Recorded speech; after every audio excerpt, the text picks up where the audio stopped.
Hello, and welcome to a LØRN conversation. My name is Silvija Seres, and my guest today is Eli Haugerud, who is head of clusters in Smart Innovation Norway. Welcome, Eli. Thank you, Silvija. So I'll say a few words about the series that this is a part of, and then we'll jump into the conversation. It's not really a lecture, it's not a debate, it's just a friendly conversation between two interested ladies.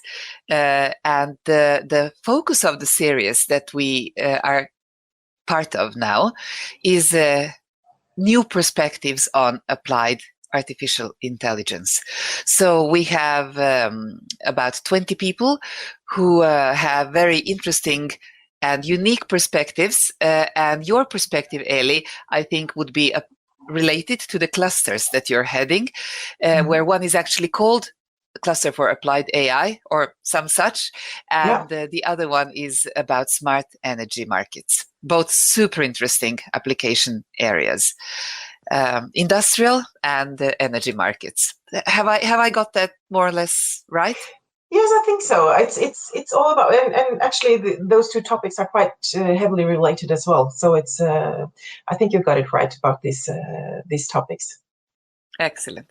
So it is, as I mentioned, an informal half-an-hour conversation, and hopefully people will find both inspiration and learning from listening to us. So I always start by asking people, basically, who are you and what has made you so? So what's your story, Eli? Yeah, well, it's a big question actually, but it's always how to define yourself. But from my educational background, I have a master's in analytical chemistry, but I've added quite a few things into my I would say into my head within system. Well, in IT education, innovation, strategy, pedagogics, all the things that I find interesting, I've tried to learn a little bit more about that. So I have a quite broad background when it comes to the educational part.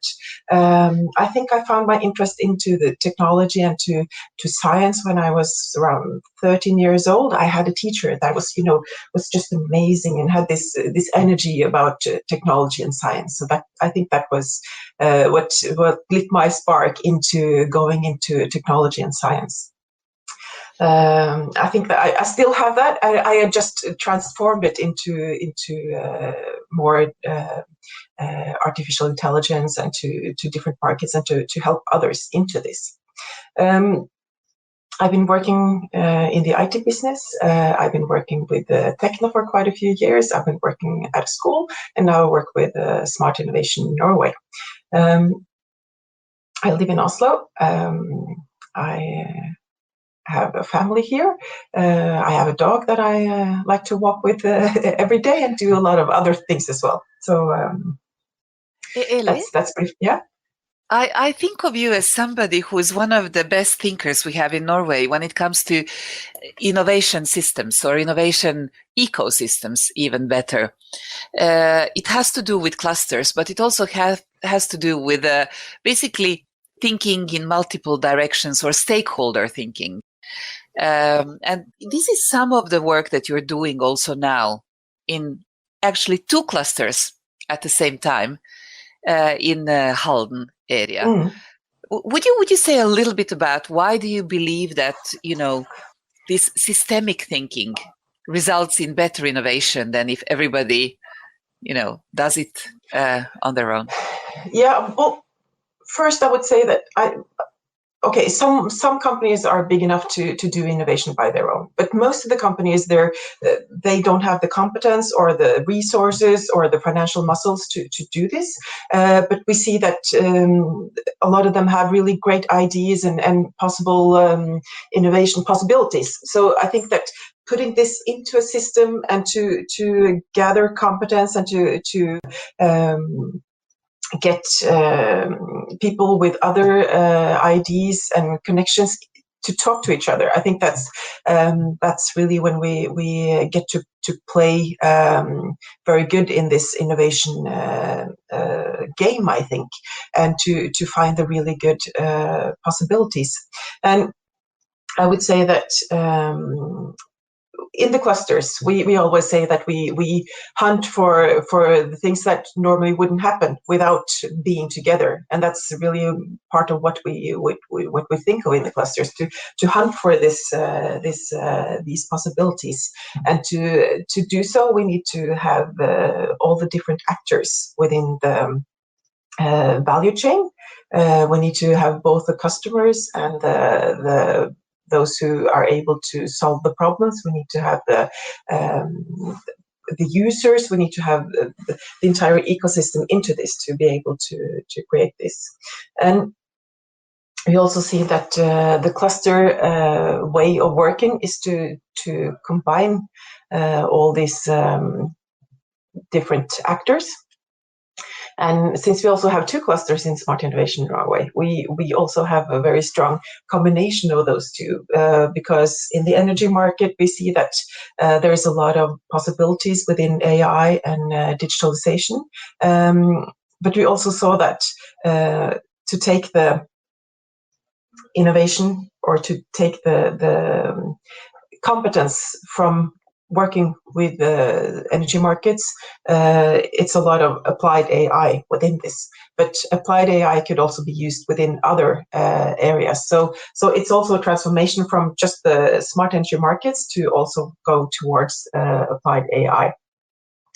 And they play really well together, I think, as well, because smart energy markets is a completely new area, based on new developments in energy production and energy consumption, and a very, very rich application area for applied industrial AI. And so I also know that you have several both researchers and founders that have been entrepreneurs, very successful in one of these areas. So it's nice to put them together, perhaps. Yes, it is. And in Smart Innovation Norway, we have quite a strong research team as well. That means that we take and the founders. The founders are still very active within Smart Innovation Norway, even though we started in 2003. We still have a lot of enthusiasm from our founders, and they're still strongly participating both in the clusters and within the company. And what's very interesting, I think, in Smart Innovation Norway is that we have from the clusters perspective, we have a lot of companies. We work closely together with our partners to help them innovate, and we also have the strong connection to our research department that apply and work on EU projects, to work on national projects. So we have a strong bridge from research until applied within the clusters. We have also a very good connection with the smart city segment that probably would use some of the solutions. We have a venture department that work with the startup companies, and we also have a visualization department. So we try to take the whole connection from the problem and to work with research, with applications, with the companies, with the startups, with the customers, and to apply this into the society. Very interesting. The last thing I want to ask you that relates to Eli personally is, or professionally as well, I guess, is your involvement with Prospera. Would you say a few words about Prospera and what you do for them? Prospera. I think that a lot more people now know about Prospera. I found Prospera, I think, on Facebook in 2015, and I saw that this is something I have to do. It's Prospera is a pro bono consultancy company that gives guidance and competence to social entrepreneurs and ideal organizations. And in 2015, we were close to 200 consultants.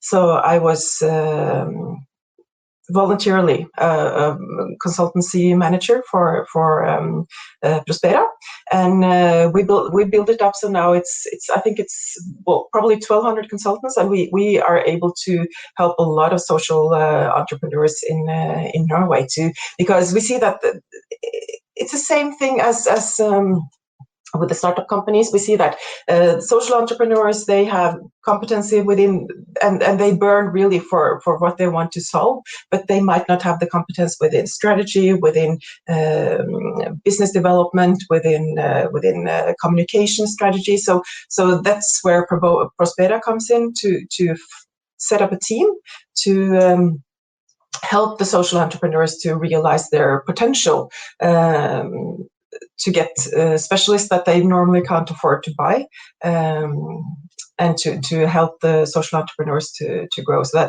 that's really it's a lot of fun. It takes a little bit of work, but mostly it's a lot of fun. Very cool. Eli, so tell us a little bit more about what do you understand by applied AI? Well, I think for us it's really important that it's applied. That means that it's close to getting into the market, and it's something that's usable. And the opposite of it's I think that's more research related AI. We need both, but we also need the applied part to be sure that we can make service that is helpful to people, to be able to use this to solve some problems. And we have a company in our cluster that uses AI to check the power nets, to find the possibilities there to so they don't have to send out one person to climb the power grids to check what's wrong. Yeah. To check what's wrong, and you can use AI to look at this and to find out what's wrong, and probably can solve it also without someone risking their life probably to do so. So I think that's really a good example of how it's applied and how it's possible to use this. So I'll try to fill in from my perspective there. So I can never hold back in these conversations. So I've been looking at how US, especially Silicon Valley and China, are working with AI now. And I think that, scientists related to some of the biggest universities in the US have done probably, and a couple in Canada, have done most of the heavy lifting in defining these new algorithms that now define the deep learning and neural net based AI. But the application of this to real life, everyday problems is led by China now. Mm-hmm. And I have a feeling that, they're focusing very much on, let's not try to invent yet another algorithm. Let's use the algorithms, refine them. Actually, they've come up with some very cool improvements of these algorithms, but it's about getting as much data as possible and then applying these known algorithms to the data that will improve the traffic or the factory efficiency or the healthcare levels. And I think it's in this application of what's already known algorithmically to the new data that the magic really happens. And I'd like your comment basically on Norway's unique opportunities here, because I have a feeling that we are one of the societies in the world with most digital infrastructure in society, but also in industry. Yes, I think so, and I think that Norway has a good possibility, because we the use of data, we have good possibilities there, because I think that we see the value. Sorry. On how to gather data, and I don't think we've reached the potential yet to how to use it, but we have some traditions, I think, on gathering data. But also I think that one important question or one important topic here is the trust in the society, that a lot of us are willing to share our data between companies and also from the public sector, that they are willing to share data. I'm thinking, I've been following this hunt research in Trøndelag for some years, and the possibility to use this, even though it has stranded on several places. I think that this is something that we can build upon, the willingness to gather data. But I think that the industry as well, since we are quite a small company, and most of the industries rely on each other, and especially with the cluster thinking, we have different parts in the value chain. The possibilities to build upon each other's data, that's really important. But I was thinking, when you asked this question, I went to Iceland once, and I think that they even have a stronger background there, I think, to share data and the willingness to share it. They did gather data on all personal gene. I think they do genetic data even. Genetic, yes. And to me, that's it's really interesting to do so, and it's a wow factor as well that they're able to do so. I don't think that Norway is there yet, but it might be that after Iceland or some other countries, I think that Norway would probably also have the possibility to work towards those kind of ideas. I think it has to do with understanding the value of data. I'm a little bit kind of exasperated by hearing that, data is the new oil, because I'm missing the next sentence, and it is, well, what's the engine? If data is the oil, then how are we going to use it? And I think your clusters are a very good example of those kinds of engines. You take data, you make sure that data is gathered, whether it's about energy markets and energy grid and energy distribution and production, or whether it is some industrial application. I actually don't know if companies like Borregaard or some of the most interesting tech companies in your area have started being data driven or not. But to me, this is a really unique opportunity for Norway. I think Iceland has genetic data. They are really brilliant. They have a population, I think, about 1/10 of Norway's. But Norway has almost as good data in a different sector, and that's finance. We have this thing called Altinn, where all the financial data flows related to public sector and individuals are kept. And I haven't seen that kind of a system anywhere else. So why aren't we more proud of it is one of the questions. I'm actually extremely proud of Altinn and what we have done with the financial sector. But I think that I think Norwegians have quite a high expectancy on this is just to be solved, and they don't really see the innovation in this.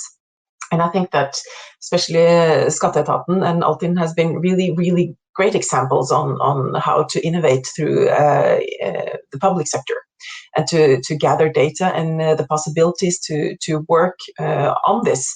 And you also mentioned that companies are data driven. I think that it's probably a lot easier for younger companies to become data driven if they had this as the business model already, than to transform well-established companies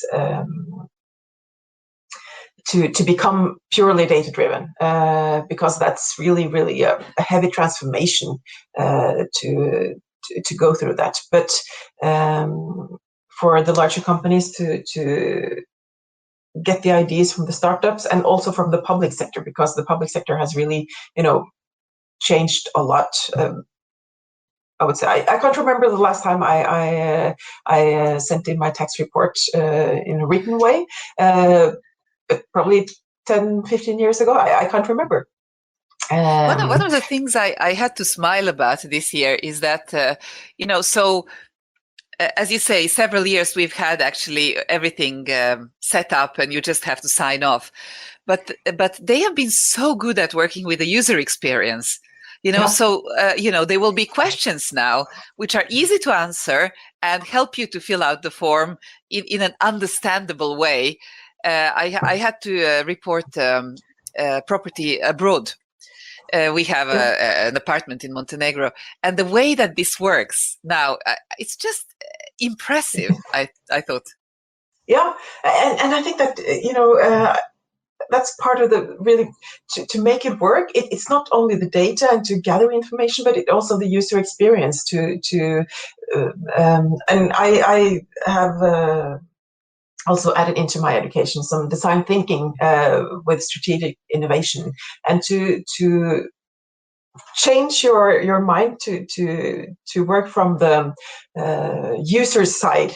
What kind of, and not necessarily that the user would tell you what they need, but to find out where are the pain points, where are the happy situations, what kind of needs do you have, how to solve this in a good way. And I think that especially this year's tax report has changed that as well. They really moved it into, for me as a user, to be sure that they have all they need, and for me to be easily guided through this makes it a lot smoother. And if we can put the data and the applications and the user interface into these kind of systems, so you don't see it as a hassle, it's almost a joy to go through this, because it suits you very well. I think that's a good goal for a lot of us, and I think we have, well, it's probably a lot of places we need to try to get that kind of movement to be sure that we can have these kind of applications. But I think that Altinn is a really good example to look after. Very cool. Yeah. Now, Eli, could I ask you to help me understand what are the smart energy markets? What and why do we need them? Yeah, well, it's not really an easy question. Smart energy markets, it's a lot of things, and we have been discussing whether smart energy markets, it's the only thing, or is it something more into this? It's smart energy systems, it's smart energy distribution, it's smart energy storage, it's a lot of topics related to smart energy. And in Norway, we have a tradition. Norway is a energy producing country, not only oil and gas, but water power. We are in the forefront within electrification of our industry, electrification in our distribution net, and in transportation. So it's the smart energy markets is really about how to connect the energy, how to store it, and how to use it, and how to predict, especially how to predict what kind of energy needs are there. For example, you can take a building and to see what kind of energy needs do you have for this building. For example, university campus, where you have a lot of people during the daytime and none during the night, and you can use digitalization of the energy to make this building be ventilated enough and hot enough when there are people there, and not to use a lot of energy when it's not a lot of people there. So it's all those kind of energy fluctuations and needs that we look into within the smart energy markets. Yeah, I'm thinking with our infrastructure going smart, where the roads are going to be more aware of, who's driving and how much are they used, etc. Buildings, the same thing with Internet of Things and 5G. I think that the energy network and the energy market are going to become, I think, very integrated with everything digital. And so having control over that critical infrastructure for society will probably be one of the most important tasks for people who are responsible for our safety and our growth, in a way. I think so too, and it's I don't think it's something that people in their daily life think of, but it's really in the core of our daily life, the energy and all those kind of data that goes through the infrastructure. Energy is a part of this infrastructure, of course, water and transportation as well. But it's really important that we have. This is really an important part of our infrastructure and makes a big difference every day that we don't think of. It's my opinion. Yeah. So Eli, I want to ask you very briefly also about the interaction of public and private sector. So you have in your area a company called eSmart, a very interesting company in this sector. I used to work on a board of a company called Enoro, which is working more towards national energy grid providers. And my experience is that there is more impatience for innovation in the private sector and the smaller companies than in the big companies. How can we make this interaction work even better? You have worked on the borderline between these two for many years now. What do we do? Well, first I would say that the private companies have, they have a drive to do so, and also eSmart, you mentioned, is also very eager to go abroad and to take a world leading part in this. What I think is important is to connect the public and the private sector to because the public sector is a big owner and also have the muscles, I think, to be able to drive these transformations.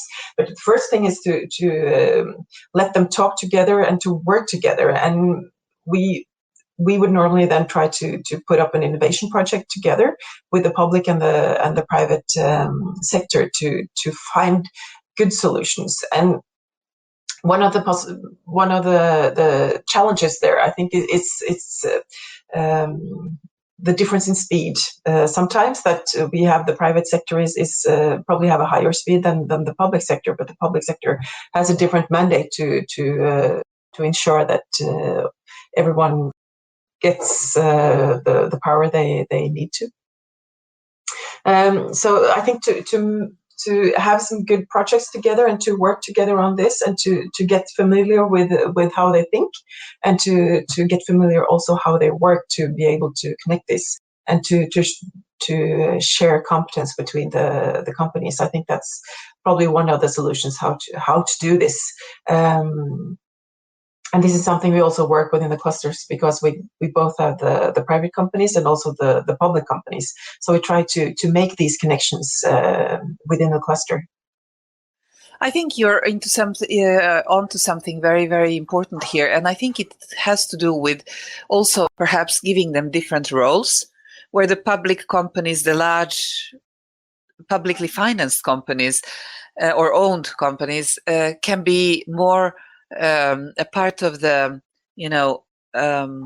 problem in a way. They could be asking asking for innovation, and the private sector they would be platform innovating, if you wish. They would be asking the big question, and then the private companies could plug into this platform with their solutions. And so the public sector is in a way the connecting sector, while this is the point solution sector.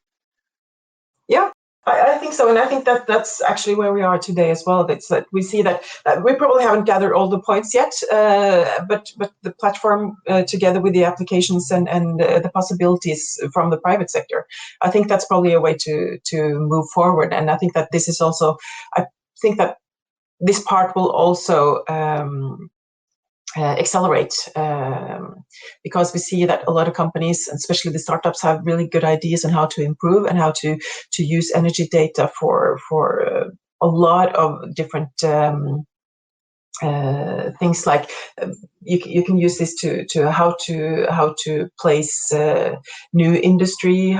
You mentioned the battery sector, so if we're going to find new places to have a factory creating batteries, then we have companies also finding, where's the best place to do this, because they can gather all the data within energy and to find the best places to place such a factory.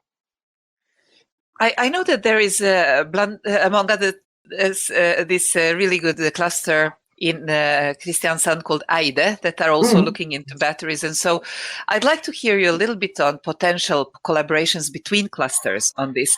And then when you said battery, my head jumped to Tesla as well. Yeah. I believe that having a battery in every house is going to be something that we all have 10 years from now. Does Norway have some unique opportunities to, for example, take that space and claim an international position? I think so. I see that having the tradition as an energy producer, I think that moving into batteries is really one of the next things to go to. And I see that a lot of companies, and we have a lot of working with battery technology, battery reusage, how to be sure that they are circular batteries. So I think it's a lot of potential there to have a world-leading position within battery technology, both in producing but also in developing batteries. You mentioned the cluster-to-cluster cooperation, and we have a tradition, I think, to be able to share competence between the clusters, because we don't have that many clusters, and all the clusters are actually interested in finding the best solutions for our partners, or to help our partners to grow. And it's not necessarily done within a special cluster, but sometimes we need to make good connections to like, for example, Eide in southern Norway, because they have the competence on battery. We have the competence on how to connect the batteries and how to use this.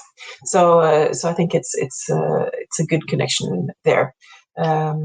We also have, we have a project now on offshore wind, and when we produce the energy offshore, then we also need to store it. We also need to put it into the grid. We also need to make all these connections between the offshore companies and the energy companies. Very cool. What is your hope for your sector in 5 years from now? Where would you really like to be? Especially with AI. With AI, I think that we see, I wouldn't say exponential growth within companies, because that's not true. But I see that there's a lot of serious growth. Serious growth, yeah. So I think that we will still see that in 5 years, and I think that people would probably have been, it's a more natural part of all companies, I think, to use AI. So I think that it's more into every company's business model that we use AI, and I think that we have gathered most of the competence and the companies within the AI cluster to be able to grow together, because it's not only a national it's not a national mastership. We have to compete internationally, and I think that to gather the Norwegian companies to be able to show our strength, and to also go into to other countries. I think that's where we are in 5 years. I hope so, at least, and to be able to use this within different sectors. So, Eli, you have some brilliant AI minds around you, and there are others in other clusters and other university areas, etc. But how do we get everybody on this train? This is a question about lifelong learning, and Yeah. what should we push people to learn more about in order to be able to participate in this AI revolution? Well, I think that most people would need to know more about digitalization and to know just the core elements. I was thinking about the elements of AI course, but I think that it might not be the solution for everyone. But to get some really basic core competence within coding, I would say that that's very interesting. Just to you've tried the microbits, right? Just to program with I'll Scratch tell and you a stuff like that. story. Very briefly on that. Yeah. So I was a jury member on a hackathon that Statens Kartverk, the charts public provider in Norway, a brilliant, wonderful company, and they organized an annual hackathon on 17 different sets of publicly owned data in Hønefoss. And I was there as a jury, and I had to take my kids. It was a weekend. And they said, yes, sure, it's great because we are going to have Kids Koder, this coding class for kids there. And that's the first time I actually saw microbits in practice. I've seen kind of videos and so on. It was so fun. Yeah. And I'm wondering, why don't we do that for grown-ups as well? I'm thinking that we need to do that for grown-ups because I've done it myself. It's a lot of fun, and just to write your name and to make it visible, or to just make an arrow. It takes you 5 minutes, I think, to be able to do so. So it's a lot of fun. I think that we don't. I think the kids are actually people understand programming. Yeah. And I think just to have something tangible to get into. So I think that's a good start, and I think that's probably for everyone to do. And of course, we had to also fill in with within all areas. We both need the high competence within some areas, but most people also need to find out that coding and digitalization, it's really not that. It's not a black box. It's not magical. It's something that it's possible to learn and to understand more about. So I think that to have that perspective, to be able to re-educate most of us, I think, to be able to understand a little bit more about that, and about lifelong learning as well. I think that when I finished my master's degree, I kind of thought that I'd done all the education I needed, and then I think it took me 1 year or something that I realized I have to fill in. I think that we need to fill in with our competence through our whole life, because I agree.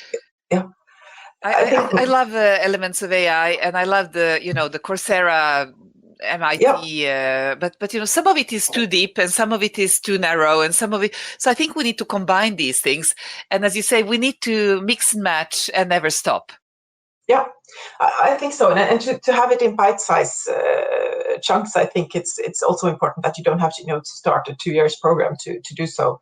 You can if you want to, but to have the shorter parts to be able to do when you're on the train or just to listen to in a podcast like this. I think that's also very important pieces in the puzzle. Eli, last question is really about you and lifelong learning. You started off as a chemist, basically, as you said, analytical chemistry. Yeah. And now you're into AI and data and energy markets. How do you build up the courage to go out of your, deep area and become this T-shaped person that knows a lot about one thing and many, many things a little bit? Yeah, well, I think that For me, my master's in analytical chemistry, of course, it gave me a lot of competence within that field, but also you see the connections to other areas, to mathematics, to statistics, to physics. So you realize that there's a lot more to learn. And I've been lucky to work in places that I'm able to learn through my work, but also able to fill in with shorter educations in this to move. And I think that it's probably not courage, but it's I would say the curiosity that has driven me towards this, because I see that there's a lot of things happening, and I can take most of the competence I have, I think, and to build it on. So it is actually a red line from where I started to where I am now. It might seem like a big leap from analytical chemistry to the energy markets, but it's a stone by stone build, I think. So I think it's more the curiosity to find out the new ways and meet new people, and you can always learn, and you can always take some of the competence you have already to put into this puzzle. I so agree with you. So I'm a mathematician by trade, and for many years I was very shy about it. You know, when I looked for a job in Norway after my PhD, people even looked at me, I think, with skepticism and thought, you know, she must be really difficult to work with or something, too nerdy. And I was very, very theoretical. And now, you know, after 10 years of actually dabbling more with business than with tech, I see how much that theory helps me understand some of the long-term, more important drivers of where this is going. And I've been reading and thinking that the next decade is going to be, as much as the previous one was the decade of logics and programming, the next one will be the decade of AI and chemistry. I think we're going into the age of chemistry where you know, all this digital applied to the biological, the medical, the physical world we live in. And I think your ability to draw in things like, you know, deep understanding of processes in chemistry with all this other stuff you've put in is exactly what makes you attractive and unique. Yeah, and it's a good way to look at it, because I think that's also, we just started to get it into the more technical areas, and now we see that it's possible also to move into other areas that traditionally we didn't think of these possibilities. But I see that we are going in that direction. I think it's really interesting to move into that direction. It might be a bit scary as well, because we would always meet, you know, new challenges and new ethical problems and new, you know, challenges that needs to be solved. But I agree with you. I think this is something that we will see forward, and I would hope that this is also the decade for going into this. But we will also bring what we've learned in the last decade. So the practical question of what's next, how can people who want to somehow participate in your applied AI revolution contact you, or what could they do? Well, they can contact us in the Cluster for Applied AI within Smart Innovation Norway, and to just call me, or to send me an email, or to find us on Twitter, or all the contact points. So we would be happy to talk to everyone that wants to discuss AI and how to apply it, or if you have a problem to solve and you think that AI could be the possibility, then just contact us in Cluster for Applied AI and Smart Innovation Norway. You like problems that need to be solved. We like problems, yeah, and I think that's also one of the drivers for us to find new solutions. Eli Haugerud from Smart Innovation Norway, thank you so much for presenting your 2 super cool clusters to us and inviting us to work together on applying AI. Thank you so much.